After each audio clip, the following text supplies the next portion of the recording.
Fala galerinha, se você chegou aqui no nosso canal é porque você está querendo ficar informado, você está querendo aprender mais sobre as ciências, sobre os conteúdos que caem nos vestibulares. Então você vai assistir um vídeo agora muito massa sobre algo muito importante para a sua prova. É isso mesmo. Então fica aí, assiste o nosso vídeo até o final e já já a gente tá junto de novo.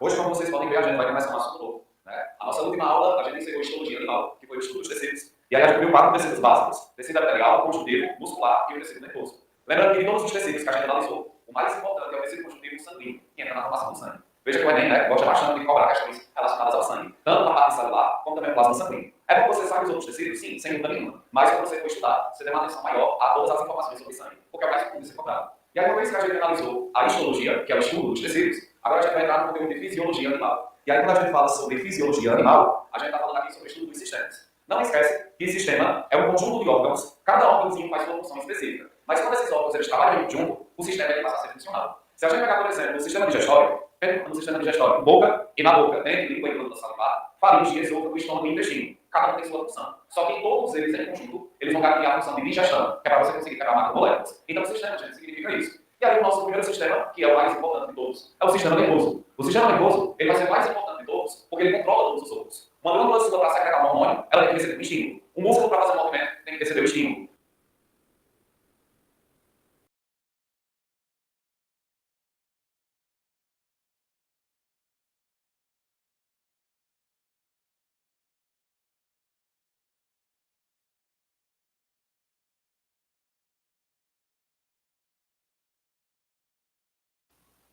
Tá cabendo?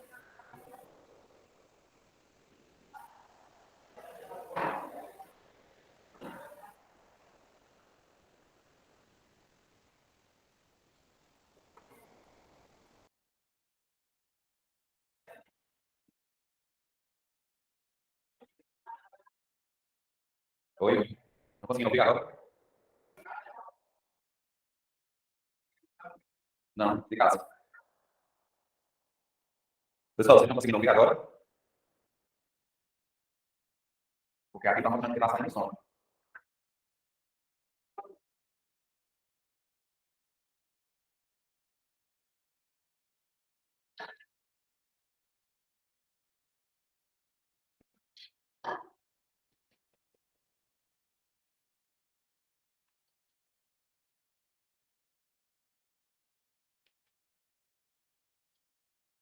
Gente, voltou, o som está normal. Tá estranho.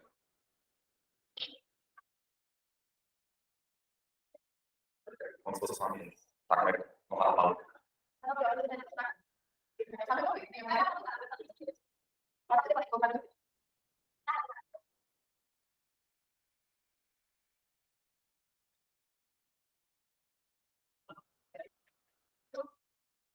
Então, vamos lá. Então, nós temos aqui, né, que o sistema nervoso, ele é responsável pelo controle metabólico de todos os outros sistemas. Só que aqui, uma vez que a gente está trabalhando com o sistema nervoso, a gente vai fazer uma pequena divisão nele. A gente tem um sistema nervoso central, que é quando a gente olha para o encéfalo e também para a medula, que está no centro do nosso corpo. Agora, quando a gente analisa os nervos que partem do encéfalo e os nervos que partem da medula, aí a gente tem o sistema nervoso periférico. Então, essa é a nossa distinção. Portanto, primeiro, a gente vai analisar aqui o estudo do sistema nervoso central, tá? E aí, depois da gente verificar o estudo... Já. Eu sou Pedro Nonato e fui aprovado na UniFSM. Se você quer ser aprovado também, venha para o Mais Médio. O sistema nervoso central é o que a gente vai analisar, né, o sistema nervoso periférico. Então, veja bem, o primeiro componente aqui do nosso sistema nervoso central corresponde ao encéfalo. Gente, o encéfalo são todos os órgãos, todas as estruturas que estão protegidas pelo crânio. Então, o encéfalo ele é formado pelo cérebro, que é a principal região, é a região mais abundante, mas ele também é formado pelo tálamo, aqui, ó, essa região, pelo hipotálamo, glândula hipófise, ponte, bulbo e cerebelo. O conjunto de todas essas estruturas a gente chama encéfalo. Muito cuidado para não confundir encéfalo com cérebro. Cérebro é uma das regiões que compõem o encéfalo. Então, aqui a gente vai ter no sistema nervoso central toda a parte encefálica e também a medula espinhal. Portanto, aqui dentro do encéfalo, primeiro a gente vai analisar a estrutura do cérebro, tá? E a primeira informação é que o cérebro ele pode ser chamado também de perencéfalo, certo? Então, quando a gente fala sobre o cérebro ou o perencéfalo, nós temos que é a principal região, justamente porque o cérebro ele vai ser o centro, tá, metabólico da região encefálica. E aí, quando a gente fala que é um centro metabólico, é porque é um centro de processamento. tá? É o nosso centro da inteligência, é o centro do aprendizado, é onde você consegue interpretar tudo aquilo que o sistema sensorial ele é capaz de captar. O sistema sensorial, que é formado pela visão, audição, paladar, tato e olfato, eles têm receptores que pegam os estímulos externos, convertem em impulso elétrico, caem nos nervos e é levado ao teu cérebro. Então, o teu cérebro ele é responsável por processar tudo, porque a partir do estímulo externo que tu capta, que tu consegue responder a qualquer tipo de interação. Portanto, o nosso cérebro ele vai apresentar essa característica. Outro ponto aqui sobre o nosso cérebro é porque nós temos que o córtex cerebral, córtex é a região externa, certo? Vai apresentar aqui giros e sulcos, tá? E aí, uma vez que nós temos esses giros e esses sulcos, você vai ter aqui um aumento da superfície nervosa, tá? E aí, uma vez que você tem um aumento da superfície nervosa, você tem uma maior quantidade de neurônios. Se você conta com uma maior quantidade de neurônios, então o seu processamento é muito mais rápido, é muito maior em comparação com outros animais vertebrados. Se a gente analisar o sistema nervoso de aves, répteis, anfíbios e peixes, também é do tipo cerebral. Agora, uma das grandes diferenças é que o cérebro desses animais é totalmente liso. Se o cérebro é liso, a superfície nervosa é muito menor, o animal tem uma menor quantidade de neurônio, portanto, o processamento acontece de maneira muito mais lenta. Então, essa característica de ter giros e sulcos é uma característica somente que os mamíferos vão apresentar. Por isso que o córtex cerebral, que é a região externa, vai ter essas voltinhas, certo? Isso é justamente para você ter uma maior quantidade de nervos. Além da gente ter essa maior quantidade de nervos, eu vou dividir aqui o nosso cérebro de duas formas, na verdade. Nós temos aqui primeiro a divisão em hemisférios cerebrais. E aí, quando a gente fala sobre a divisão em hemisférios cerebrais, é quando a gente divide o cérebro ao meio. Portanto, nós temos aqui a presença do hemisfério, que eu vou chamar de hemisfério direito, tá? E a gente tem aqui a presença do hemisfério esquerdo. Quando a gente analisa esses hemisférios, os hemisférios eles são responsáveis por um tipo só de processamento. E além de serem responsáveis por um tipo só de processamento, é a partir desses hemisférios que vão partir os nervos chamados de ganglianos, que a gente tem 12 pares. E aí, nesse caso, os nervos que partem aqui, ó, do hemisfério direito, tem um momento que eles se cruzam e eles passam a inervar o lado esquerdo do seu corpo. Já os nervos que partem do hemisfério esquerdo, eles se cruzam e eles inervam o lado direito do seu corpo. Este ponto de cruzamento aqui que nós temos é denominado de quiasma, certo? Então, os quiasmas nada mais são do que os pontos de cruzamento dos nervos que estão bem na base do nosso cérebro. E aí, nesse caso, quando a gente analisa aqui as funções dos hemisférios, analisando aqui primeiro o hemisfério direito, nós temos aqui que o hemisfério direito ele é responsável pela nossa criatividade, tá? E ele também é responsável pela nossa capacidade linguística, certo? Quando eu falo sobre capacidade linguística, eu estou falando pelo fato de você conseguir se expressar, né? Pelo fato de você conseguir falar alguma coisa, de você conseguir interpretar textos, sua capacidade de leitura, portanto, sua capacidade de memória. E aí, quando você faz leitura ou qualquer coisa do tipo, você acaba hipertrofiando os neurônios do hemisfério direito. E aí, quanto mais bem habilitado na linguística você é, melhor é a sua criatividade. Então, aqui a gente tem que o hemisfério direito, ele vai apresentar essa função. Agora, além de fazer esse tipo de controle, nós temos aqui que o hemisfério direito, ele é responsável pelo controle motor, certo? Do lado esquerdo do seu corpo.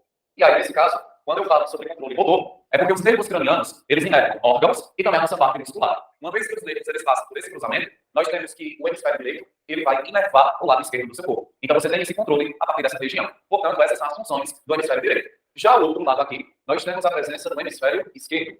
E aí, quando eu falo para você sobre o hemisfério esquerdo, nós temos que ele é responsável pela sua capacidade de cálculo e também, portanto, né, sua capacidade de raciocínio lógico. Certo? Então, quando você estuda, por exemplo, matemática e seus derivados, né, você está treinando os neurônios do hemisfério esquerdo. E aí, uma vez que você está treinando os neurônios do hemisfério esquerdo, eles estão associados com essa capacidade de raciocínio. O raciocínio ele tende a ficar mais rápido quando os neurônios desse local, eles aumentam de tamanho. Lembra lá que o neurônio hipertrofia na região dos dendritos. Então, aí, nesse caso, você consegue melhorar o estímulo cerebral do lado esquerdo. Agora, quando eu falo sobre controle motor, né, o controle motor aqui vai ser do lado direito. E aí, uma vez que é do lado direito, é porque a gente já conseguiu observar o cruzamento desses nervos. Então, os nervos que partem do hemisfério esquerdo, eles se cruzam e controlam o lado direito do nosso corpo. Veja como isso é interessante. Se for algum problema, né, nesse sistema circulatório, o indivíduo, ele tiver um AVC no lado esquerdo do cérebro, ele vai perder a movimentação no lado direito do corpo, certo? Justamente porque os nervos, eles passam por esse cruzamento, tá? Como aqui a gente tem neurônios que processam muitos estímulos e controlam os outros sistemas, esse é o nosso sistema que mais precisa de oxigênio. Por isso que as artérias que levam oxigênio para o nosso hemisfério cerebral são uma das mais calorosas, que é a artéria carótida. Justamente porque você precisa de oxigênio para manter isso aqui funcionando. E aí, se você entupir essa artéria, a galera chama AVC, que é o acidente vascular cerebral. E aí, se você deixar de distribuir o oxigênio, sem oxigênio não tem respiração celular, não vai ter produção de ATP, portanto, o neurônio ele morre. Quando o neurônio morre, você perde a capacidade de processamento e você perde também o controle motor, certo? E daí a gente tem a divisão em hemisférios cerebrais. Agora, além da gente dividir em hemisférios cerebrais, que são numeradas, a gente vai dividir em regiões, tá? Então, aqui a gente tem uma segunda divisão, tá? Que vai ser a divisão em lóbulos cerebrais. E aí, quando a gente fala sobre a divisão em lóbulos cerebrais, é porque se a gente pegar aí, no caso, né, o nosso encéfalo, né, você tem aqui, novamente, a região cerebral. E aí, nesse caso, né, quando a gente analisa a região cerebral, você vai dividir ela em 5 lóbulos específicos, né? Esse aqui ficou também desenhado igual aquele outro, né, mas é só para a gente verificar as regiões, tá? Então, olha só. Essa primeira região aqui, nós temos que é o lóbulo chamado de frontal. E aí, nesse caso, quando a gente fala sobre o lóbulo frontal, que é esse que está na frente, tá? O lóbulo frontal, ele é responsável pela sua capacidade motora, certo? Esses nervos que eu falei para vocês que partem dos hemisférios, eles partem da região frontal. Então, o córtex frontal ele vai ser responsável por garantir totalmente a nossa movimentação.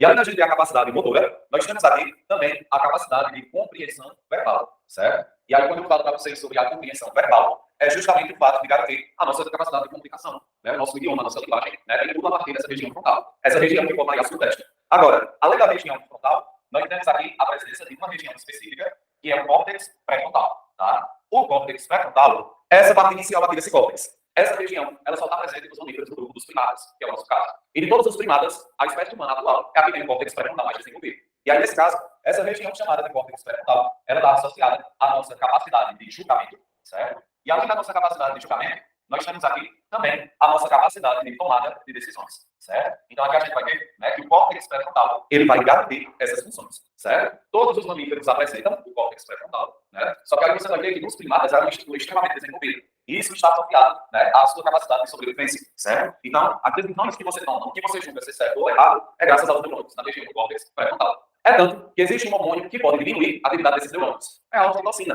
o hormônio do amor, que é justamente quando você está apaixonado, né? Quando você está lá numa paixão bem acelerada, né, você tem que seu nível de ocitocina está lá nas alturas, e aí você acaba reduzindo, né, a atividade do córtex pré-frontal. Portanto, você reduz sua capacidade de tomar decisões, sua capacidade de julgamento. É por isso que o bicho feio, né, o bicho bobo é quem está apaixonado. Né? Quem está apaixonado não toma lá muita decisão, por conta que o nível de ocitocina lá em cima atrapalha, né, a transmissão do impulso dessa parte. Tá? Então, nós temos aí que o córtex frontal, né, corresponde a essa região. Próxima região que nós temos aí nos lobos cerebrais, nós temos aqui o córtex parietal. E aí, quando eu falo para vocês sobre o córtex parietal, é essa regiãozinha aqui de cima, certo? Então, tá aqui, ó, córtex parietal. No córtex parietal, você vai ter aqui, no caso, né, a interpretação de estímulos em relação a tato, em relação à dor, em relação ao olfato e também a sua capacidade de paladar.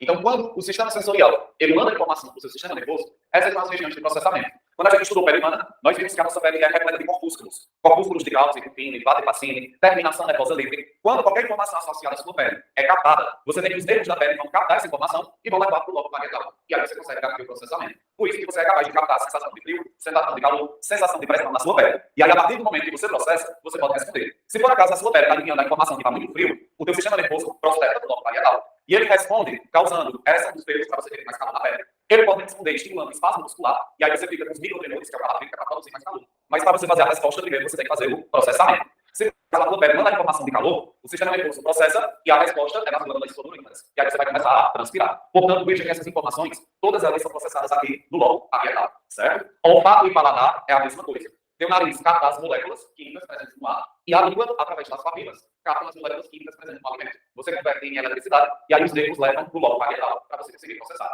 É por isso, gente, que o olfato está relacionado ao sabor dos alimentos, porque a gente processa praticamente no mesmo local. É tanto que, quando o nosso nariz está inflamado, né, quando você gripa, por exemplo, você perde um pouquinho a capacidade de sentir o odor das coisas. E aí, quando você perde o cheiro das coisas, você acaba perdendo também o sabor, certo? Então, aqui a gente vai ver que o lobo parietal ele vai ser responsável, né, por essas funções. Além do lobo parietal, nós temos aqui o lobo temporal. E aí, quando eu falo para vocês sobre o lobo temporal, é essa região aqui, ó, que é o que nós chamamos de têmporas. As têmporas são essas regiões laterais. E aí, nesse caso, quando eu falo sobre o lobo temporal, aqui está associado à audição, certo? E também está associado à memória. Para ser um pouquinho mais específico, lá no lobo temporal, a gente tem a presença de uma região chamada de hipocampo, que é uma região que está associada à nossa capacidade de memória. Por fim, a gente tem aqui, nessa região de trás, o lobo occipital. E aí, quando a gente fala sobre o lobo occipital, você tem aqui a presença do processamento da visão. Então, quando a luz entra lá no seu olho, lá na retina, a gente tem cones e bastonetes. Cones e bastonetes transformam a intensidade luminosa em pulso elétrico. Caindo do nervo óptico, é levado para essa região aqui de trás, para a gente fazer o processamento. Então, o lobo occipital, ele vai ser responsável por qualquer informação visual. É tanto que quando a pessoa leva uma cara nessa região de trás, a primeira coisa que se apaga é a visão. Justamente porque é ali onde você interpreta o estímulo visual. Então, a gente tem esses são os 4 lobos principais. Agora, bem no centro de todos esses lobos, a gente tem aqui o lobo límbico, tá? E aí, nesse caso, o lobo límbico, ele está no centro de todos esses. Se a gente fizer um corte no cérebro, você tem o lobo límbico, é a parte mais central. E aí, essa parte mais central, ela está associada às nossas emoções, tá? Está associada também com a nossa sexualidade e também com o nosso comportamento social, certo? Então, aqui nós temos, né, que a nossa capacidade de interagir é através dos neurônios que formam o lobo límbico. E veja que as emoções, elas estão diretamente associadas à nossa capacidade de comportamento, né? Por isso que a gente muda de emoções dependendo da presença da pessoa que está do seu lado. Às vezes você pode estar no pior do mundo, mas se você senta do lado daquela pessoa sem conduto, só vai conseguir, né? Você muda logo sua emoção, certo? Então, essa capacidade de comportamento social e emoções, né? A gente encontra no lobo límbico, que ele está no centro de todos esses lobos cerebrais. O transtorno de personalidade é aqui, na região frontal, porque ele envolve diretamente essa capacidade de julgamento e tomada de decisões, certo? Aos pensamentos intrusivos, eles estão ligando, tá? Como é que é? Sim, porque o álcool ele não mexe assim na estrutura em si. Ele altera a secreção dos neurotransmissores. Entendeu? Isso, exatamente. Ele pode deixar o processamento mais lento dessas regiões. Entendeu? Tato, paladar, olfato, tudo isso é alterado porque você altera a secreção do Isso, exatamente. Né? A pessoa não sente muito sabor das comidas, né? A audição ela também é afetada. Porque o álcool, na verdade, é uma droga depressiva. Ele deprime o sistema nervoso. Deprimir é diminuir a secreção dos neurotransmissores. Certo? Então, vai descrever para vocês o nosso cérebro. Sabe aqui, gente, do estudo do cérebro, em 1.2, a gente tem aqui a presença do tálamo. Tá? Quando eu falo aqui para vocês sobre o tálamo a gente tem, ó, que é essa regiãozinha aqui em cima, certo? E aí, nesse caso, quando a gente fala sobre a função do tálamo, nós temos que é uma área de transmissão de impulso nervoso, certo? Quando eu falo que é uma área de transmissão de impulso nervoso, é porque, veja bem, todos os nervos que batem aí no nosso cérebro, eles têm que atravessar por dentro do tálamo. Portanto, é uma área somente de transmissão. É como se fosse uma comunicação entre o cérebro e as demais regiões. Então, o tálamo ele está associado a isso. Além do tálamo, aqui em 1.3, a gente tem a presença do hipotálamo, certo? O hipotálamo, ele vai receber esse nome, justamente, pessoal, porque o hipotálamo, ele vai um pouquinho mais abaixo do tálamo. E aqui, nesse caso, uma das regiões do hipotálamo é a glândula hipófise. A glândula hipófise, ela faz parte do sistema nervoso. E a gente sabe que a glândula hipófise é a que secreta a maior quantidade de hormônios. Hormônios que controlam praticamente tudo. Hormônios que controlam outras glândulas, como TSH, FSH, GH, e também hormônios que vão atuar no controle hídrico do nosso corpo, como, por exemplo, a DHA, que é o diurético, e a própria ocitocina. E aí, nesse caso, como o hipotálamo ele faz o comando da glândula hipófise, nós temos que ele faz todo o controle que a glândula hipófise é capaz de exercer. Portanto, eu posso afirmar aqui para vocês que o hipotálamo ele está relacionado ao controle da homeostase, certo? E aí, quando eu falo sobre o controle da homeostase, é porque o hipotálamo ele está relacionado aqui à questão da fome, ele está relacionado à questão da sede, ele está relacionado às alterações sanguíneas. E aí, quando eu falo sobre alteração sanguínea, é a diferença de pH do sangue, é em relação à sua taxa de glicose que está baixa, é em relação à taxa de algum determinado sal mineral que está baixa. Então, receptores que são encontrados no nosso sangue, eles mandam uma informação para o hipotálamo. E como o hipotálamo ele está bem próximo da glândula hipófise, ele pode induzir a glândula hipófise a secretar um determinado hormônio. Se, por exemplo, você está com carência de hormônio da tireoide, a tua glândula hipófise tem que produzir TSH, vai estimular a tireoide. Só que ela só faz esse estímulo se o hipotálamo não dá o impulso. Por isso que todo o controle metabólico, de maneira geral, a gente tem aqui que o hipotálamo ele é capaz de garantir. Então, aqui a gente tem a fome de sede, alterações sanguíneas, ele também pode influenciar nas nossas emoções. O controle hídrico do nosso corpo também é garantido pelo hipotálamo. E aí, veja, quando você está em período de jejum, o seu nível de glicose fica muito baixo. E aí, uma vez que o seu nível de glicose fica muito baixo, essa informação ela é captada, ela é transmitida ao hipotálamo. E aí, nesse caso, o hipotálamo ele pode estimular o teu estômago a produzir grelina, que é para aumentar o seu apetite. O hipotálamo pode fazer também com que o pâncreas produza glucagon. E aí, o hormônio glucagon vai lá no fígado e quebra o glicogênio, para você utilizar as glicoses. Então, quando a gente fala sobre homeostase, é para você garantir um equilíbrio de todas as suas reações metabólicas. E aí, nesse caso, o hipotálamo está associado a isso. É tanto que alguns autores falam que o hipotálamo está associado ao instinto, está associado à sobrevivência, justamente porque ele consegue controlar tudo isso aqui que eu falei para vocês. E quando a gente fala sobre fome e sede, a gente está falando também sobre as emoções, certo? Por quê? Quando o seu nível de glicose está muito baixo, veja que você fica mais estressado, você fica mais agressivo, é justamente porque o seu corpo está numa situação de estresse fisiológico, está falando glicose para as atividades básicas. Então você tem essa alteração de comportamento, tá certo? Então aí o hipotálamo ele vai fazer, né, essas funções. Além dessas funções, nós temos aqui que o hipotálamo ele também faz a produção de hormônios, certo? E aí nós temos que são os hormônios aqui da neurohipófise. Certo? A neurohipófise é uma região da glândula hipófise que não tem produção própria. Ela só armazena os hormônios que são produzidos pelo hipotálamo, que são dois. Nós temos aqui o ADH, que é o hormônio antidiurético. Esse hormônio estimula a reabsorção de água lá no rim. E aí, veja, para você reabsorver mais água lá no rim, é para você não perder tanta água pela urina, porque você está desidratado. Por isso que ele faz o controle da taxa hídrica do nosso corpo. E além da gente ter aqui o ADH, nós temos também o hormônio do âmago, que é a ocitocina, certo? A ocitocina que está associada aos vínculos afetivos. Nós temos que também é produzido a partir do hipotálamo. O hipotálamo produz e ele cria para a região da neurohipófise. E aí, quando você acumula esse hormônio, quando houver necessidade, aí a neurohipófise vai fazer a secreção. Portanto, o hipotálamo está associado à sobrevivência, certo? Saindo aí do hipotálamo, em 1.4, a gente tem aqui a presença do cerebelo, tá? Quando a gente fala sobre o cerebelo, ele pode ser chamado aqui também de metencéfalo, tá? E aí, nesse caso, cerebelo ou metencéfalo, nós temos que já essa região aqui de baixo. Nessa regiãozinha aqui de baixo, nós temos a presença de neurônios, que são responsáveis pela nossa coordenação motora, tá? E além da nossa coordenação motora, nós temos também a postura corporal. Boa parte dos nervos que controlam o músculo vem a partir do cerebelo. Você tem nervo muscular, tanto do córtex frontal em si, que é a capacidade motora do nosso corpo, como também da região do cerebelo. E aí, nesse caso, a movimentação em relação a seu equilíbrio é a partir desse órgão. Então, esses neurônios, eles são responsáveis por garantir essa função. É tanto que, quando a gente nasce, os neurônios do cerebelo eles não são ainda bem desenvolvidos. Agora, à medida que a criança ela vai começando a se movimentar sozinha, ela vai habituando esses neurônios a estabelecerem mais ramificações. Veja que a criança ela começa primeiro a engatinhar, né? E aí chega um momento que, quando ela já está mais segura engatinhando, ela começa a ficar em pezinha só segurando em objetos. E aí ela consegue ir um objeto para outro. Até quando chega o dia que os neurônios eles estão tão ramificados que ela já consegue dar, né, certa postura. Então, aí a gente vai ter que o cerebelo apresenta neurônio que faz controle do sistema muscular. É bem desenvolvido na gente. Agora, se a gente analisar de maneira comparativa com outros animais, o cerebelo das aves dá ideia do nosso, né? O das aves é mais desenvolvido justamente devido à capacidade de voo. E aí, nesse caso, né, para ela conseguir voar em linha reta, ela precisa de uma região motora estruturada, que nesse caso é o cerebelo. E a nossa última região, aqui o sistema nervoso, né, aqui em um sim, a gente tem a presença do bulbo raquidiano, tá? O bulbo raquidiano, ele pode ser chamado aqui de medula oblonga, certo? E aí, nesse caso, o bulbo raquidiano ou a medula oblonga, ele já está na transição do encéfalo para a medula espinhal. O bulbo raquidiano é encontrado aqui nessa região, certo? Essa parte chamada de ponte também é somente uma área de transmissão de impulso, e glândula hipófise a gente vai estudar somente nesse sistema endócrino, tá? A primeira informação aqui sobre o bulbo raquidiano é porque ele é o nosso centro respiratório, tá? E além de ser o nosso centro respiratório, nós temos aqui que ele também é o centro vasomotor, certo? Quando eu falo dele de centro respiratório, é porque os nervos que partem do bulbo, eles controlam o nosso diafragma, que é a nossa musculatura respiratória. E aí, nesse caso, diafragma é músculo esquelético. A gente tem controle sobre o diafragma, mas a gente tem controle até certo ponto. Por quê? Quando o nível de gás carbônico no teu sangue está lá nas alturas, é o bulbo que vai dar o estímulo do diafragma. E aí você vai respirar nem que você queira, certo? Então aqui você vai ter o controle automático da nossa respiração. Então, quando tem as trocas metabólicas, né, entre tecido e sangue, você tem aqui um aumento da concentração de gás carbônico. Desse aumento da concentração de gás carbônico, o nosso sangue ele vai ficar com pH mais ácido. Uma vez que ele fica com pH mais ácido, receptores do tipo vasoreceptores, eles captam essa informação e eles vão enviar essa informação para o nosso bulbo. Quando o nosso bulbo recebe a informação que o pH está ácido, ele vai mandar um impulso para o diafragma. E aí, nesse caso, uma vez que você manda um impulso para o diafragma, gente, ele vai entrar em contração. E aí, quando o diafragma contrai, ele desce. No que ele desce, o seu volume pulmonar começa a aumentar. É através disso que tu inspira o ar, certo? Então, aqui a gente vai ver que o bulbo ele vai fazer o controle da nossa respiração. Então, não esquece. Diafragma é músculo esquelético. Se você quiser aumentar a respiração, você aumenta. Se você quiser diminuir, você diminui. Só que até certo ponto. Porque chega um momento que o controle é totalmente voluntário. É o bulbo que vai dar o impulso. Então, veja. Se você tomar a respiração, você segura. Até certo ponto. Porque quando o bulbo ele manda a informação para o diafragma, você acaba cedendo. Né? Porque é algo totalmente involuntário. Esse é um dos grandes perigos de quem passa por um afogamento. A pessoa que está lá passando por um afogamento, ela está segurando a respiração. Ela está segurando né, um ar do meio direitinho. Só que chega um momento que o nível de gás carbônico está tão alto que o bulbo manda um xingo. E aí, quando o diafragma contrai e o volume do pulmão aumenta, ao invés de entrar água, vai entrar água. Por isso que a pessoa acaba tendo risco de morrer por conta do afogamento. Aí você foi lá e salvou aquela pessoa. Quando você salva aquela pessoa, você tem que fazer aquela técnica de primeiros socorros, que é a respiração boca a boca. Na respiração boca a boca, veja, a respiração você não lança gás carbônico, então você lança gás carbônico no corpo da outra pessoa, justamente para estimular o bulbo dela, para que ela passe a respiração. Certo? Então aqui a gente tem que o bulbo ele vai trazer esse controle. Além disso, o bulbo ele está associado a reflexo simples. Tá? E aí quando eu falo sobre reflexo simples, eu posso deixar aqui, por exemplo, a tosse, né? O espirro.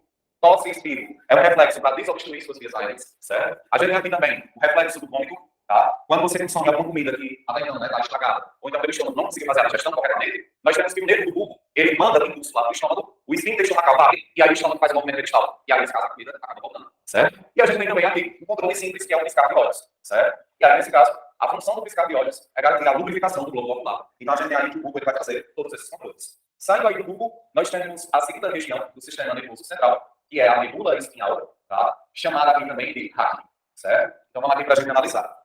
Quando eu falo para vocês sobre a medula espinhal ou RAC, a gente já tem essa porção aqui. É a porção que está alojada na coluna vertebral. Agora, a nossa medula espinhal, ela apresenta dois componentes. Você tem uma porção nervosa e você tem uma porção conjuntiva, que é chamada de cauda equina. Então, nós temos que a medula espinhal ou RAC não é uma estrutura totalmente uniforme. A gente tem dois tecidos que formam, né, esse órgão. Então, aqui a gente vai ter ó, que a medula espinal ou RAC, nós temos que é uma estação nervosa, certo? Essa estação nervosa, ela serve para reflexos rápidos, certo? Agora, quando a gente analisa aqui a constituição, nós temos que a composição da medula espinhal, né? Nós temos aqui a presença de tecido nervoso, certo? Do tecido nervoso parte os nervos. Nervo que parte da medula, a gente chama de nervo medular ou aciniano, é a mesma coisa. E nós temos aqui também a porção final, que é formada por tecido conjuntivo.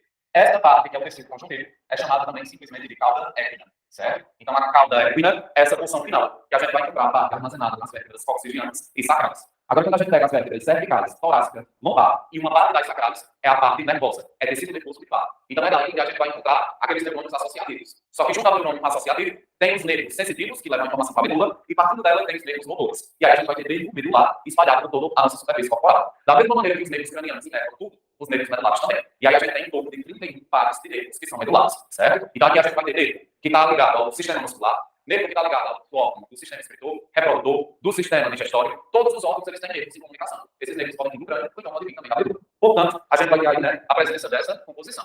Agora, como eu estou falando que são reflexos rápidos, né, o controle medular é para controle totalmente instantâneo. E aí, nesse caso, né, a gente vai relembrar aqui o processo de ato reflexo, que é o controle que a nossa medula ela é capaz de fazer, certo? Então, aqui, né, na medula espinhal, a gente vai ter o ato reflexo, certo? O ato reflexo que nada mais é do que o controle a nível medular. Então, se a gente pegar aqui a nossa medula, né, e fizer um corte, a gente vai ter aqui que a medula é sistema nervoso central, certo? E lá dentro da nossa medula, a gente vai encontrar, os neurônios associativos, chamados ainda de interneurônios. E aí, nesse caso, esse neurônio associativo, ele serve para processamento rápido. Então, do seu sistema sensorial, né, a gente tem aqui a presença dos receptores. E aí, do receptor, você tem a presença do neurônio, que vai ser chamado de sensitivo. Então, aqui a gente tem a presença do neurônio sensitivo, certo? E saindo lá da medula, a gente vai contar com a presença do neurônio motor.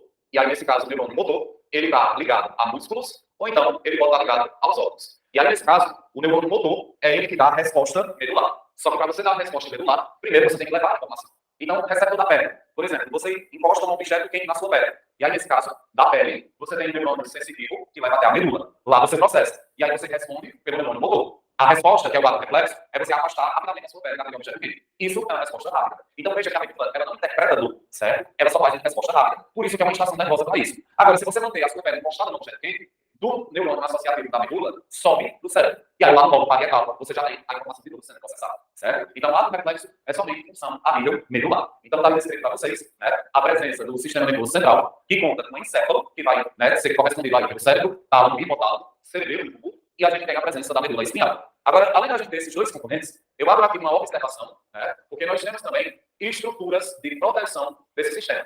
E aí, quando a gente fala sobre as estruturas de proteção do sistema nervoso central, né, a gente vai contar aqui, primeiro, com estrutura óssea, tá? E aí, quando eu falo sobre a estrutura óssea, protegendo aí o seu encéfalo, a gente tem a presença do crânio. Protegendo a medula, a gente tem a presença da coluna vertebral.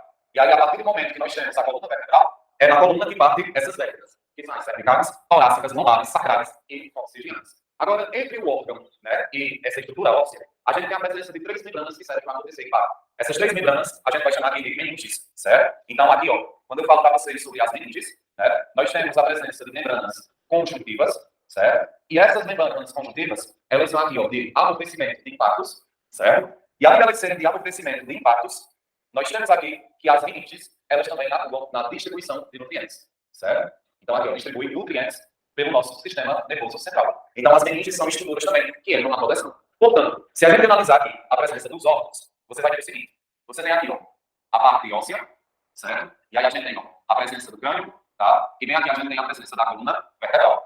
E aí você tem os órgãos. Aqui, protegido pelo crânio, a gente tem a presença do encéfalo, protegido pela coluna, a gente tem a presença da medula espinhal.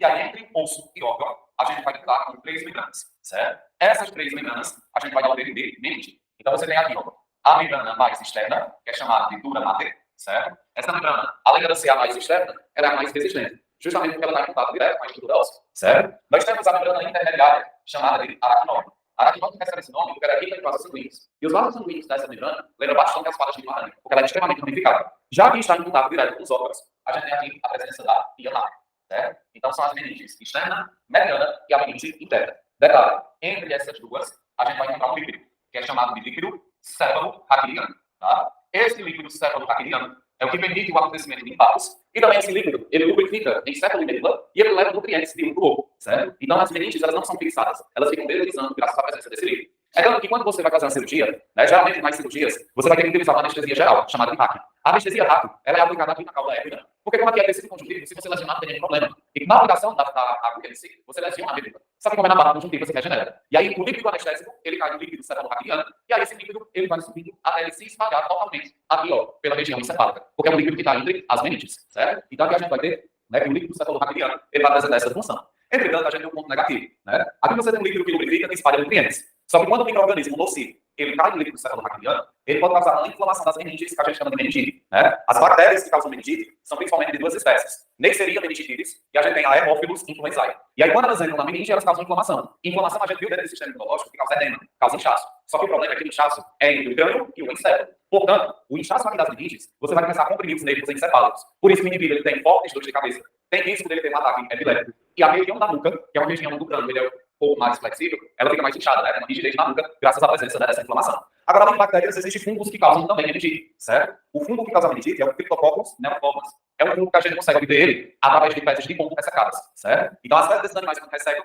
você tem que os esporos, eles se espalham pelo ar. Caso você inale, aí você corre o risco, né, de fungo se manifestar nas meninges, certo? Então, está aí descrito, né, a presença do sistema nervoso central com todas as suas estruturas de proteção. Agora, sistema nervoso central, não esquece, são esses 2 órgãos, encéfalo e medula. Agora, quando você olha para os nervos que partem do encéfalo E para os nervos que partem da medula, eles partem da região central do sistema e eles inervam toda a superfície periférica do nosso corpo. Aí a gente vai chamar de sistema nervoso periférico, certo? Então, a segunda parte aqui desse sistema, né, tá aqui, a gente tem a presença do sistema nervoso, né, chamado de periférico. E aí, nesse caso, quando eu falo para vocês sobre o sistema nervoso periférico, nós temos aqui que corresponde, certo, aos nervos, que nós temos, ó, nervos que podem ser cranianos, tá? E também medulares, chamados ainda de aquilianos, certo? E além da gente olhar aqui para os nervos, nós temos que, junto a esses nervos, você encontra gânglios, certo? Gânglio nada mais é do que um aglomerado de corpos celulares de neurônio. Então, olhou para os nervos, sistema nervoso periférico. Olhou para a encéfalo medula, sistema nervoso central. Então, aqui a gente vai ter que o sistema nervoso periférico ele vai apresentar essa diferença.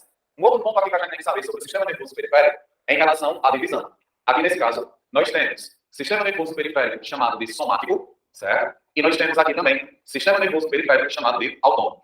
Quando eu falo aqui para vocês sobre o somático, nós temos que são os nervos que fazem o controle da musculatura esquelética, certo? E aí, quando a gente fala sobre a musculatura esquelética, nós temos que são os músculos que a gente consegue fazer a movimentação. Então, aí, nesse caso, os nervos somáticos são os nervos voluntários. É aquele que parte da região do córtex frontal, que a gente tem que tocar controle sobre ele. É você pensando e o movimento acontecendo. Então, se você quer movimentar o braço, né, você pensa nessa informação no córtex frontal e o nervo que parte desse córtex vai estar dentro do seu braço. E aí, nesse caso, a movimentação vai acontecer. Portanto, sistema nervoso periférico somático é aquele que a gente tem que tocar controle. Lembre-se que músculo e esqueleto a gente tem que controlar. Agora, já todas as outras estruturas que você não precisa pensar nela para que o movimento aconteça, é o sistema nervoso sozinho. Por isso, chamado de autônomo. E aí, nesse caso, nós temos que o sistema nervoso autônomo, né, nós temos aqui o controle involuntário, certo? E aí, nesse caso, é o controle involuntário de tecidos e órgãos, certo? Então, por exemplo, quando a gente fala sobre a movimentação do intestino, que é o movimento peristáltico, você não precisa pensar no movimento peristáltico, ele simplesmente acontece. Porque o nervo é um nervo autônomo, certo? É um controle totalmente involuntário. Contração da bexiga urinária, nós temos que é um nervo autônomo, né? O sistema nervoso é que faz o controle. Controle do estômago, das glândulas, né? Controle dos vasos sanguíneos, tudo isso é o sistema nervoso autônomo. A gente só controla mesmo os músculos que são esqueléticos, certo? E aí, dentro do sistema nervoso autônomo, a gente vai ter aqui ainda uma pequena ramificação. Se você tiver uma situação de agitação, sistema nervoso autônomo simpático, certo? Então aqui, ó, o simpático é de agitação. E aí, quando a gente fala sobre agitação, é quando você está numa situação de luta, de fuga, ou então simplesmente numa situação de pânico, certo? E aí você vai ver que é o sistema nervoso simpático que vai fazer o controle nessas estruturas. Agora, se você estiver na situação de tranquilidade, são os nervos parasimpáticos, certo? E aí, nesse caso, quando a gente fala sobre sistema nervoso parasimpático, nós temos que ter situações de relaxamento. Então, veja bem, nós temos em todos os sistemas nervos simpáticos e nervos parasimpáticos. Agora, o que vai estar controlando vai depender da sua situação. Você que está aí sentadinho, bem de boa, os nervos que estão fazendo controle nesse momento são os parasimpáticos. Se você comer alguma coisa antes de vir para a aula, o nervo parasimpático, ele estimula o sistema digestório. Então, o teu estômago vai fazer a secreção do suco gástrico, o seu intestino vai receber bile, suco pancreático, suco entérico, certo? O teu rim faz a filtração do sangue, porque você está numa situação de tranquilidade. Agora, se por acaso vai ter um leão nessa sala, e aí você começa a se agitar, quem vai tomar de conta do seu corpo são os nervos simpáticos. E o nervo simpático utiliza como neurotransmissor a adrenalina. E aí, nesse momento, você vai parar a digestão. Porque, ao invés de você vascularizar mais o intestino, é melhor você vascularizar mais a parte muscular. Porque você vai precisar correr, né? E aí, nesse momento que você corre, como você não corre naturalmente, que você dá pulo, que você naturalmente não dá, certo? Que a gente fala do sangue fica quente, né? Isso é o nervo simpático que está fazendo. Para aumentar o fluxo de oxigênio para o teu músculo numa situação dessa, você tem que o sistema nervoso simpático. Ele causa taquipneia, aumenta o ritmo respiratório e taquicardia. Por isso que seu coração dispara. É para você aumentar o fluxo de sangue nos seus músculos. Para você reagir mais rápido, para você correr mais rápido. Agora, se alguém dá de conta desse leão, aí você tem que o nervo a ser ativado, é o parasimpático. Você volta novamente em estado de tranquilidade. E aí, esses nervos, eles utilizam acetilcolina na transmissão do impulso nervoso. Os batimentos, eles ficam mais leves, digestão, excreção, reprodução volta a acontecer naturalmente, tá? Então, aqui no sistema nervoso autônomo, nós temos que a interferência dele nos outros sistemas depende de sua situação. Então, simpático, né? Simpatia significa agitado, né? Agitação que causa. Parasimpático é para você parar a agitação. Por isso que é uma situação de relaxamento, ok? Quando for daqui a pouquinho, a gente vai ver de maneira mais específica as principais diferenças, certo? Intervalo, até 10h10. Ei, fica aqui comigo que eu tenho que conversar um negócio com você que é papo de mudança de vida. Essa história de mudança de vida parece jogo do tigrinho, essas coisas, né? Ei, falando sério agora, vê só. Eu tô aqui pra vocês com um cronograma de estudos intensivo. Você que quer mandar bem no Enem e em todos os vestibulares do Brasil, esse cronograma é intensivo dos conteúdos mais recorrentes, por ordem de prioridade. É tanta coisa que eu tenho para te oferecer que eu até anotei aqui. Primeiro, são 22 semanas de estudo, 22 semanas intensivas de estudo de todas as matérias, falando dos conteúdos mais recorrentes para a prova. Ah, professor, só isso? Só um cronograma? Encontra na internet, em qualquer site. Ei, não é só isso não, vê só. Eu vou também te fornecer uma aula de mentalidade do aprovado com um especialista em aprovações, um professor que é especialista em aprovações, para te falar sobre como deve ser o mindset, como deve ser a mentalidade daquele aluno que em breve será um aprovado. Além disso, fórmulas de física para o Enem, as fórmulas que você tem que ir sabendo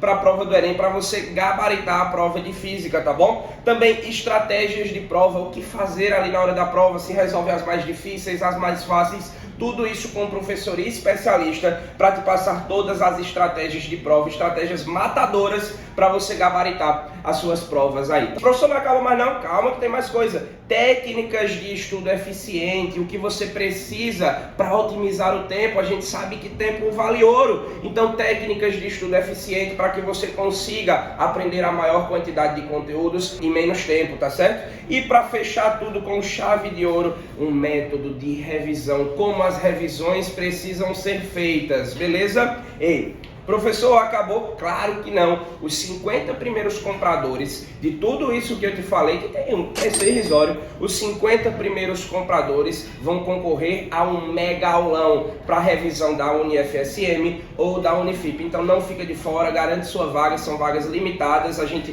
tem que ter uma quantidade máxima para poder fornecer tudo isso de forma excelente para os alunos, beleza? E os 50 primeiros vão estar concorrendo a um aulão para Santa Maria ou para a Unifip, beleza? Valeu! A gente trabalhou com o sistema nervoso central, que é encéfalo e medula, e aí a gente começou a trabalhar com o sistema nervoso periférico, que são os nervos e gânglios que partem de encéfalo e medula e inervam toda a periferia do nosso corpo, todas as nossas extremidades. E aí a gente viu que o sistema nervoso periférico ele pode ser somático, que é o controle voluntário, e ele pode ser autônomo, que é o controle involuntário. O que é autônomo? Se a gente estiver numa situação de agitação, simpático. Se a gente estiver numa situação de tranquilidade, de relaxamento, parasimpático. E aí, a partir de agora, a gente vai analisar, né, as principais diferenças entre esses dois tipos de nervos. Né? A primeira diferença aqui que a gente vai trabalhar é em relação à origem do nervo.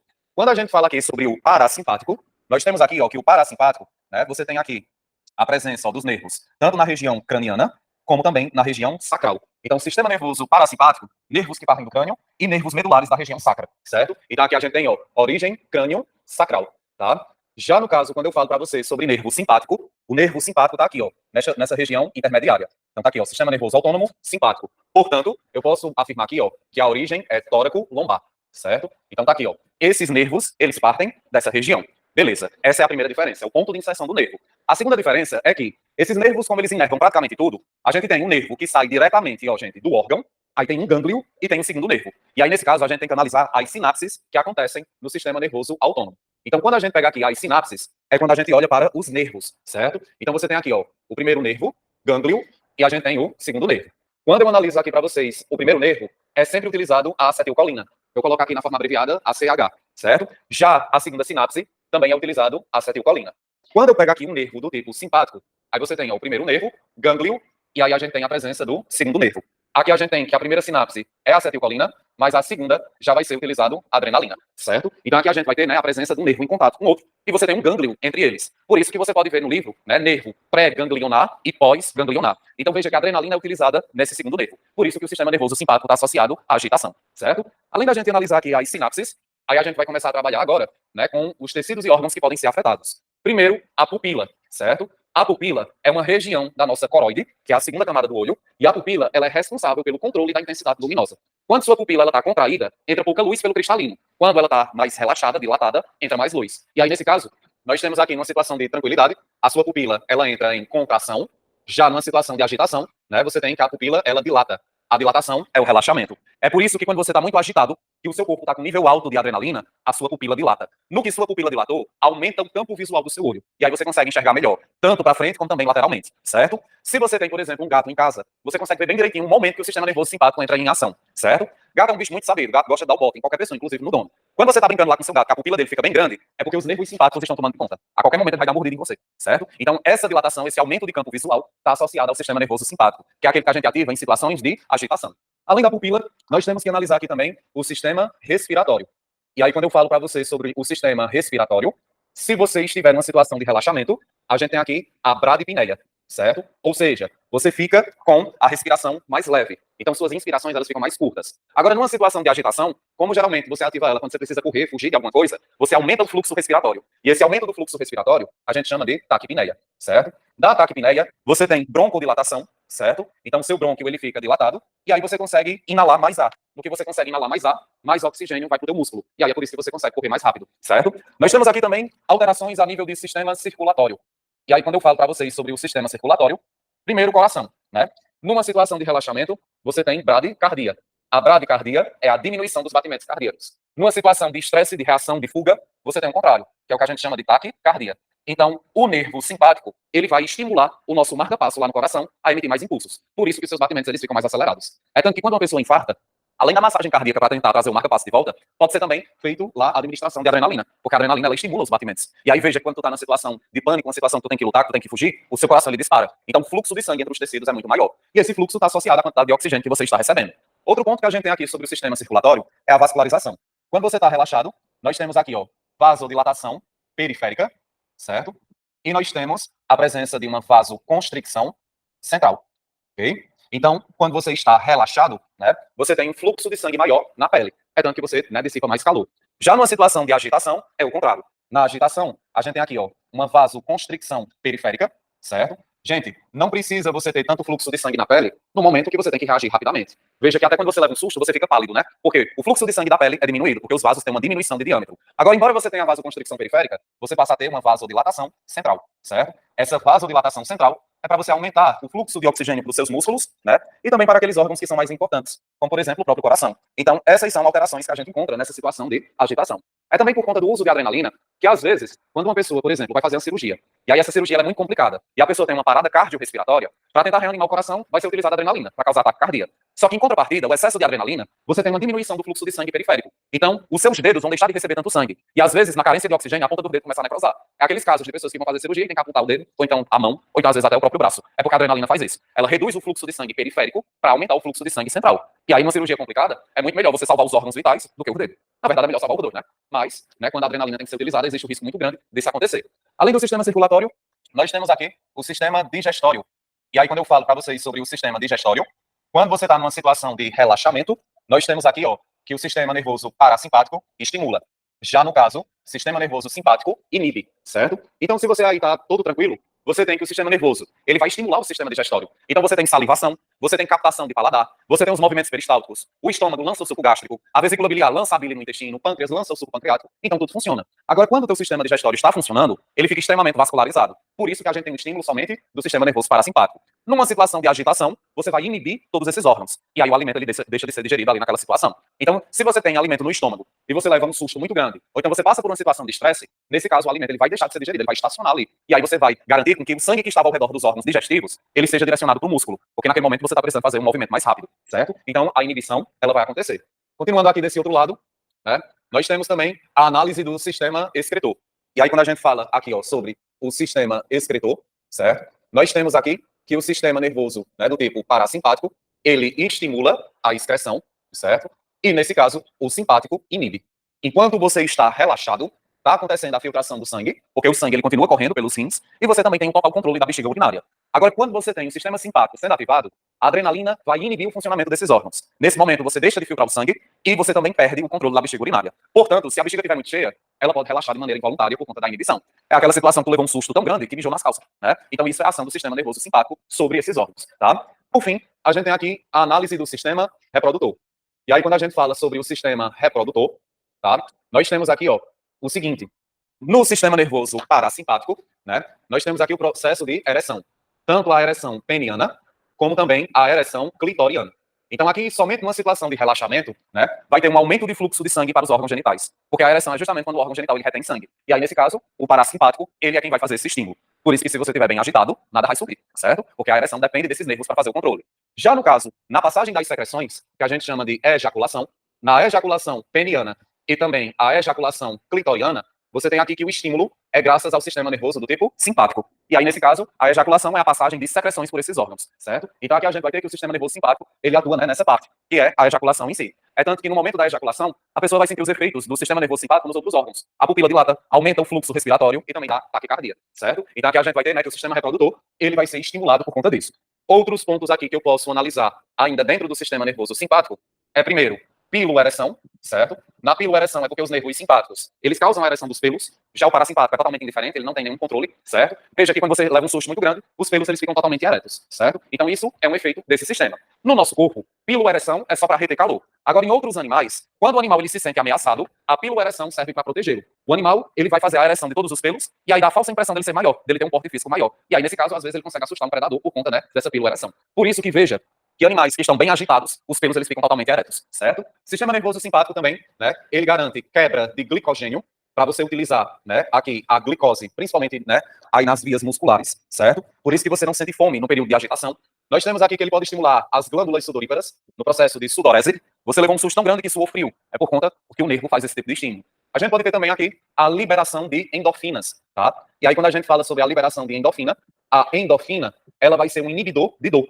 Veja que numa situação de agitação, você não propaga nenhuma informação relacionada à dor, certo? Porque é o sistema nervoso simpático que está fazendo esse controle, tá? Se por acaso você sofrer, sei lá, um acidente, né? Enquanto você está agitado, você não sente dor nenhuma. A agitação, né, ela acontece no corpo inteiro. Porque no momento do acidente é um susto muito grande. E aí naquele momento você libera tanta endorfina que a propagação de dor não é levada para o encéfalo, por conta desse neurotransmissor aqui. Agora, o simpático. Porque quando é o parasimpático que toma de conta, a endorfina deixa de ser liberada. E aí, nesse caso, a propagação de dor, ela vai acontecer.